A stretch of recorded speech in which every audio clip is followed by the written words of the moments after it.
नरेंद्र मोदी आणि अमित शाह या देशाच्या राजकीय क्षितिजावर नाहीसे झाले पाहिजेत. ही जोडगोळी ही या देशाला घातक आहे. मी इतकं खोटं बोलणारा पंतप्रधान मी माझ्या आयुष्यात आजपर्यंत कधीही बघितलेलं नाही.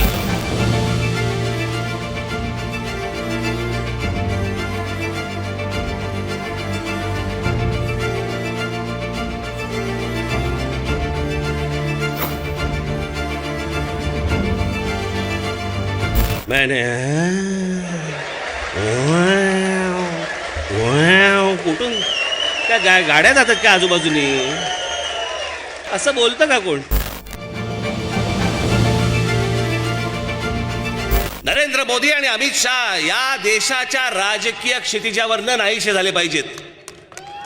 या दोघांना तर नाहीच नाही, परंतु या दोघांना मदत होईल अशाही कोणाला मतदान करायचं नाही. याच पंतप्रधानांनी सांगितलं होतं की मी या देशातल्या परदेशामधनं मी पैसे आणीन. जो काळा पैसा परदेशामध्ये आहे तो पैसा सगळा मी इथे परत आणीन, भारतामध्ये आणीन, आणि या देशातल्या प्रत्येक माणसाच्या खात्यामध्ये मी 15-15 लाख रुपये टाकीन. बोलले होते की नव्हते?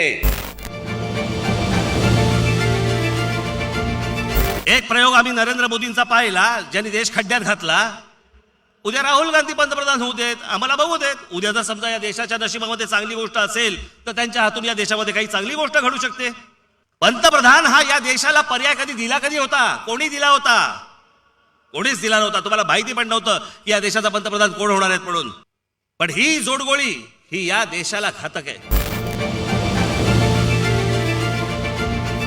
इतकं खोटं बोलणारा पंतप्रधान मी माझ्या आयुष्यात आजपर्यंत कधीही बघितलेलं नाही. 8,50,000 संडास एका आठवड्यामध्ये बांधले.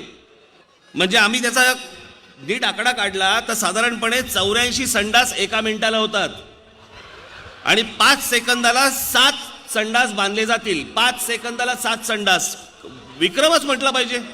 इतक्या फास्ट होत पण नाही, तितक्या फास्ट त्यांनी संडास बांधले.